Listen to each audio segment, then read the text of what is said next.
Бихте ли се представили? Петя Петрова се казва. Според вас, какво е важно за едно партньорство?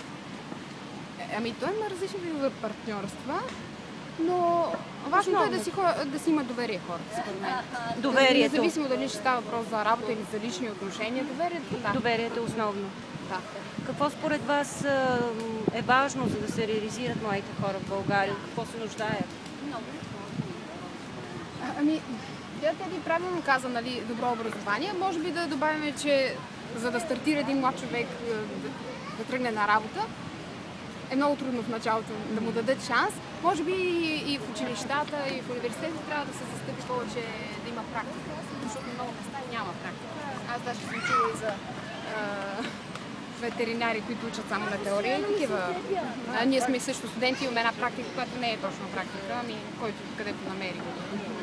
Може би това е, за да се реализират. И също и да вярват, защото хората сега не вярват в себе си, че може нещо да постигнат. Ценят се много парите, а хората трябва и да са щастливи като работят. Да, така е. А какво ви бихте казали на вашите връстници, за да ги заредите с позитивизъм? Им кажа, че всичко е хубаво, животът е интересен, дори когато се случват трудни неща. И да се усмихват, да се радват на малките неща и оттам ще дойдат и големите. Това е хубаво. Моля. Чао. Хубав ден.